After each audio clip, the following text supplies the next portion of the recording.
बिस्मिल्लाहिर्रहमानिर्रहीम।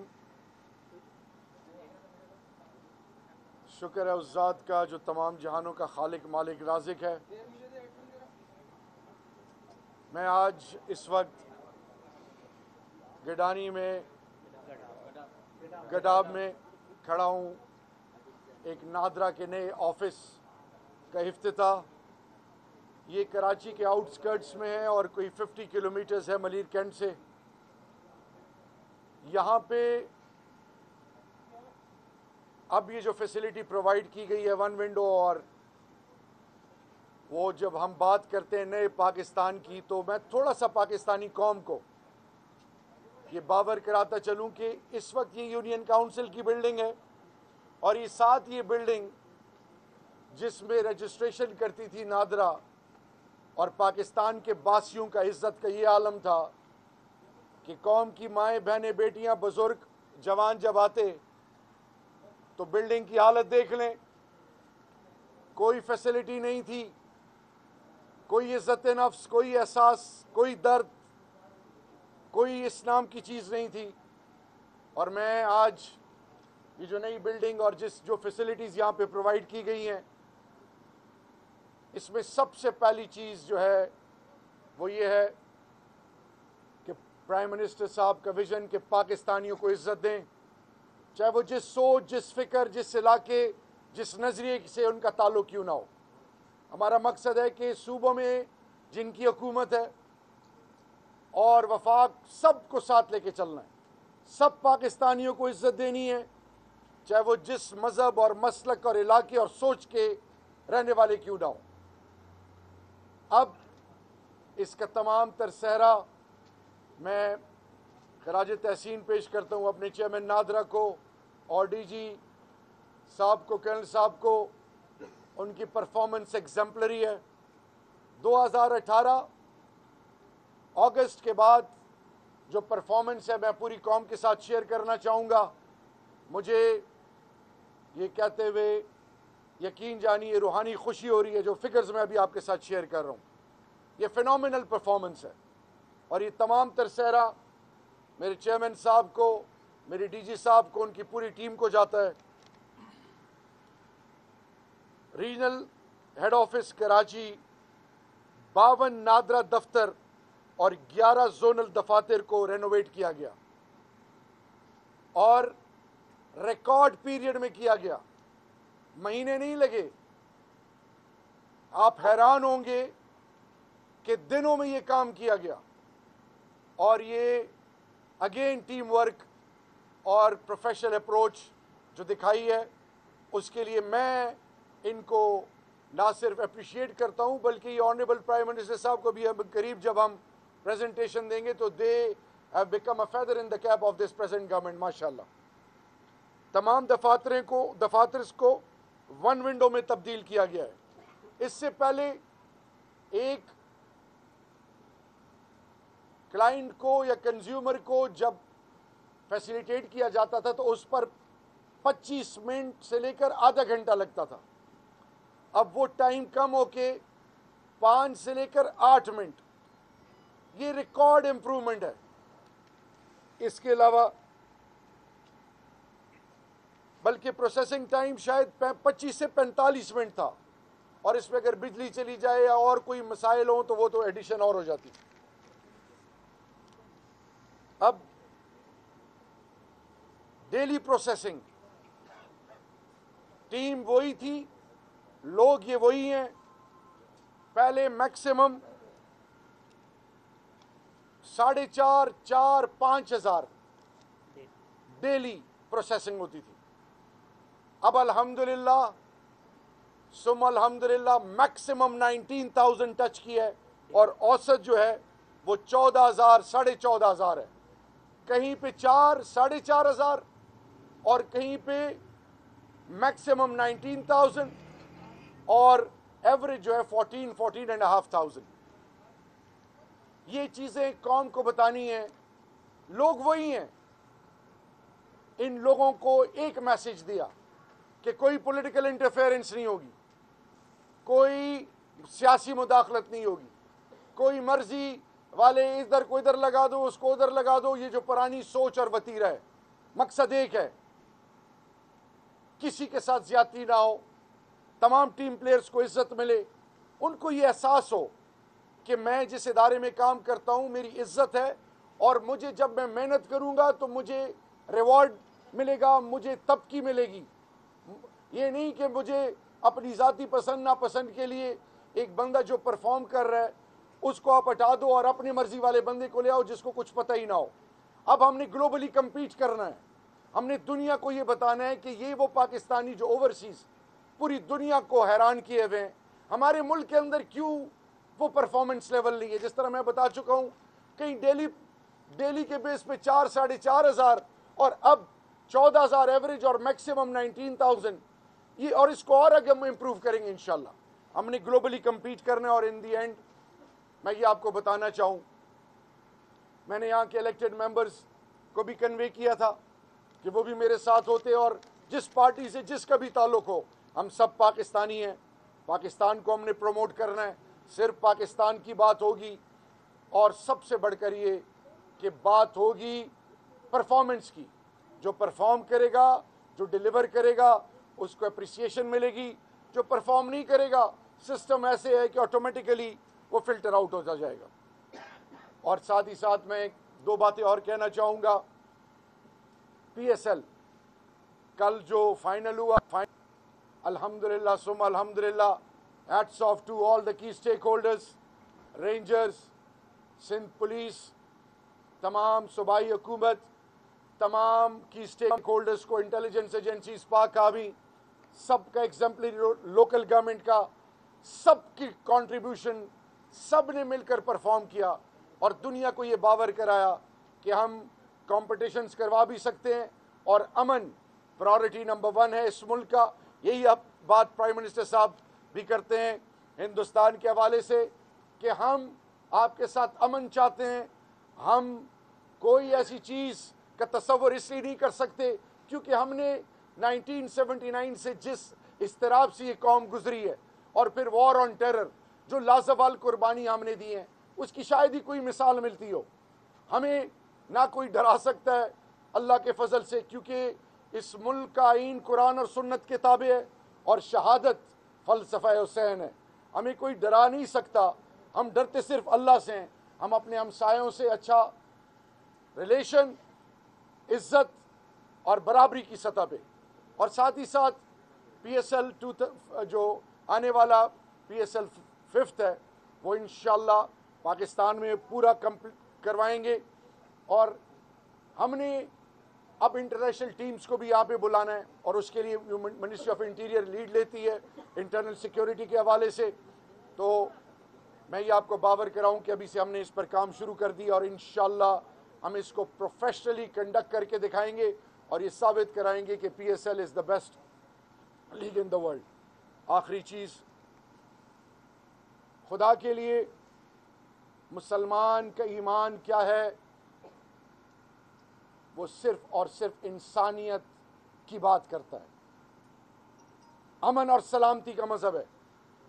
जो Christ church में हुआ उस पे पाकिस्तान के जो 9 कमोबेश पाकिस्तानी शहीद हुए, मैं कराची भी गया, गवर्नर साहब भी मेरे साथ थे। हमने तमाम तर फैसिलिटीज़ उनको प्रोवाइड की हैं। सिर्फ मैसेज ये है कि दीन इस्लाम मज़हब है अमन और सलामती का। यहाँ पे अगर कोई सोच इंतहा पसंदी की किसी लेवल पर भी है, उसको टैकल करना रियासत की जिम्मेदारी है। हमने तमाम गिरजों, तमाम मंदिरों और तमाम मजहबी मकामात, चाहे वो सिख बरादरी के हैं, चाहे वो हिंदू भाइयों के हैं, चाहे वो मसीह भाइयों के हैं, जिस सोच और फिक्र के हैं, उनकी जिम्मेदारी रियासत पाकिस्तान की है। हमने कोई ऐसी चीज़ किसी के जहन में हो कि खुदा ना खास्ता कोई ऐसा अमल किया जाए या कोई बात की जाए, उसको बड़ा क्लियर डायरेक्टिव्स दिए गए हैं तमाम फेडरेटिंग यूनिट्स को। पाकिस्तानी तमाम मज़ाहिब के लोग पाकिस्तानी, उनको इज़्ज़त देना रियासत की जिम्मेदारी है। और हम ये चाहेंगे कि ग्लोबली जो फॉरेन मिनिस्टर का और फॉरेन मिनिस्ट्री का रोल एग्जाम्पलरी रहा है पूरी दुनिया में, कश्मीर के हवाले से, अमन के हवाले से, पाकिस्तान का जो मौक़िफ़ अभी रिसेंटली रहा है पुलवामा के बाद, वह एग्जाम्पलरी रहा है। तो इन दी एंड मैं आपको ये बताना चाहूँ कि इंशाअल्लाह पाकिस्तान पे कोई कॉम्प्रोमाइज़ नहीं होगा, पाकिस्तान की नेशनल सिक्योरिटी पे कोई कॉम्प्रोमाइज़ नहीं होगा, पाकिस्तानियों पे कोई कॉम्प्रोमाइज़ नहीं होगा। अगयार दियार गैर में जो पाकिस्तान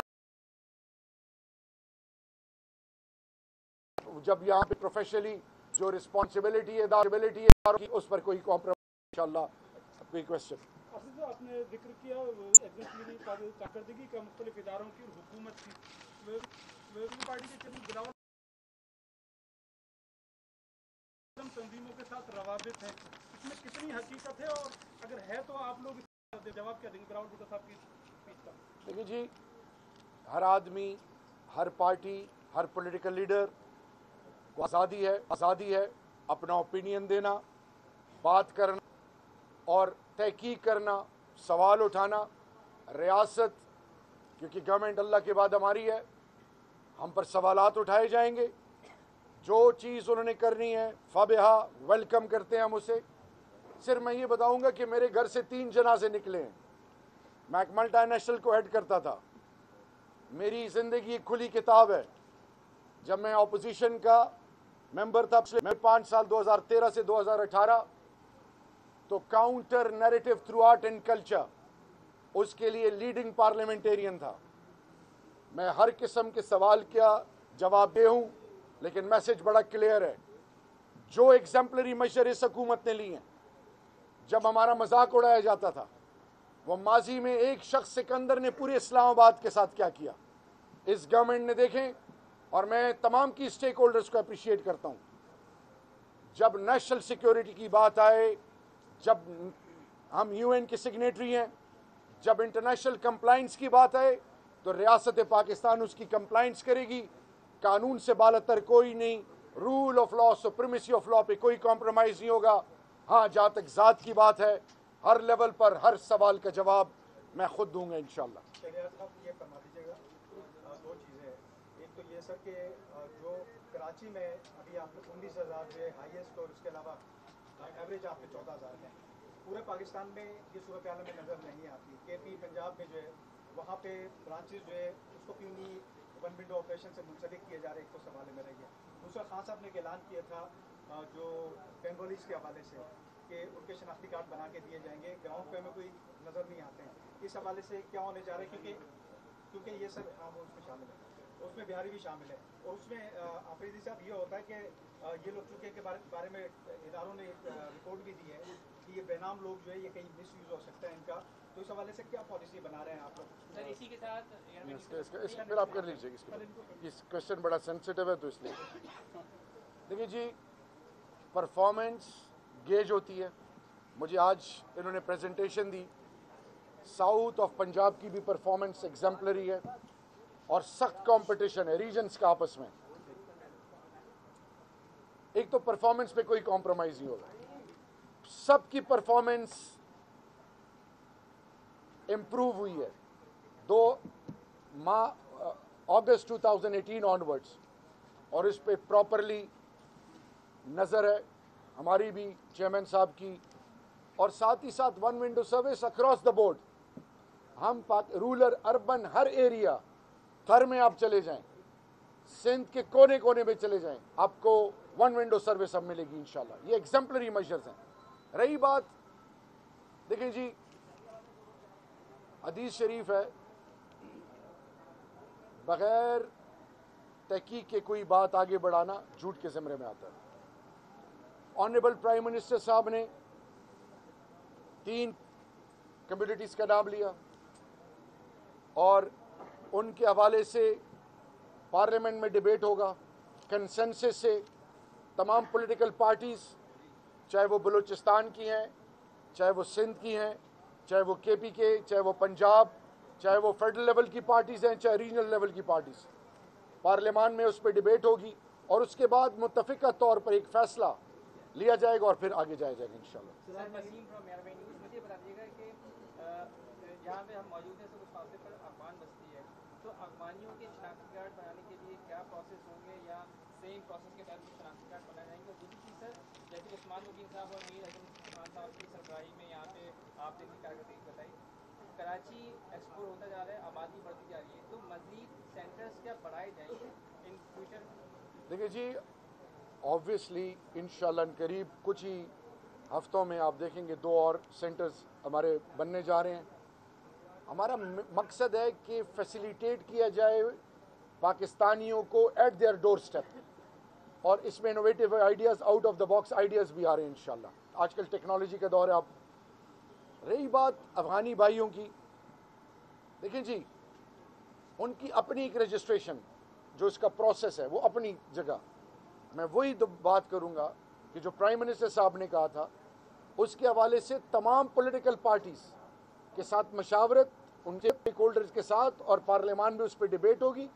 फिर जब मिलकर एक फैसला होगा, इत्तेफाक में बरकत है, जैसे आज पूरी कौम एक है, तो हमने सबको साथ लेके जाना है इंशाल्लाह। सर, आपने कहा था कि पीएसएल जब एग्जाम्पलरी हुआ, यूनिटी देखी गई तमाम स्टेक होल्डर्स की, गवर्नमेंट्स की भी, लेकिन जहाँ नेशनल डेवलपमेंट की बात आती है, कौम की डेवलपमेंट की बात आती है, तो वहाँ पे थोड़ा सा इख्तिलाफ नजर आता है। कोई पॉलिटिकल पार्टी दूसरे को ओन नहीं करती और अपना क्रेडिट लेना चाहती है। इस पर आप क्या कहेंगे कि ये यूनिटी कैसे आ सकती है? देखिए जी, अब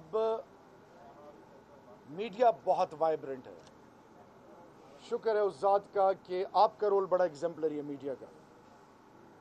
मैं आपको बड़ी ईमानदारी से बताऊं कि इंसान नेकनीयत हो या बदनीयत हो, उसने कुछ किया या नहीं किया, वो अब छुप नहीं सकता। अब परफॉर्मेंस, जो परफॉर्म करेगा, जो डिलीवर करेगा, यही केपी जिसमें दूसरी दफ़ा किसी को हुकूमत नहीं मिलती थी, 11 लाख से 22 लाख वोट बढ़े हैं। और इंशाअल्लाह बेइज़्निल्लाह, ये मैं आपको बताता चलूँ, हर पार्टी कम्पीट करेगी, हम भी कम्पीट करेंगे, और इंशाअल्लाह बेइज़्निल्लाह आने वाला वक्त पाकिस्तानियों का है, और पाकिस्तान एक अजीम कौम बनने जा रही है इंशाअल्लाह। और अभी आप देख रहे हैं लैंग्वेज चेंज हो गई है, बॉडी लैंग्वेज, अप्रोच चेंज हो गई है। आपके पाकिस्तानियों को कभी पूछने वाला नहीं था, अब आपके पाकिस्तानी, चाहे वो जिस प्रोफेशन, जिस लेवल, इवन अगर जेलों में हैं, उनकी भी आवाज़ अब उठाई जा रही है और उनको भी ओन किया जा रहा है। तो at the end of the day मैं आप सबका इंतहाई शुक्रिया अदा करता हूँ। ब्रिगेडियर असद मुनीर की रिपोर्ट पेश होनी थी आज, जो आपको मिल गई है, क्या ऐसा रिपोर्ट? देखिए जी, ब्रिगेडियर साहब का वाक़या बड़ा दिलसोज है। मेरा उनके साथ ज़ाती ताल्लुक़ भी था, क्योंकि मैं यहाँ पे पिछले 3 दिन से कराची में हूँ। तो इंशाअल्लाह जैसे ही मैं पहुँचता हूँ, मेरी टीम उसको एनालाइज करेगी, जो भी लीगल फ्रेमवर्क के अंडर जो भी चीज़ है उसको फॉलो करके आगे उस पर इंशाअल्लाह उसको आगे लेके जाया जाएगा। साहब, आपने जेलों की बात की, पाकिस्तानियों की आवाज़ उठाई जा रही है, इस पर क्या पेशरफ हुई है? आम सतह पर सवाल उठाया जाता है कि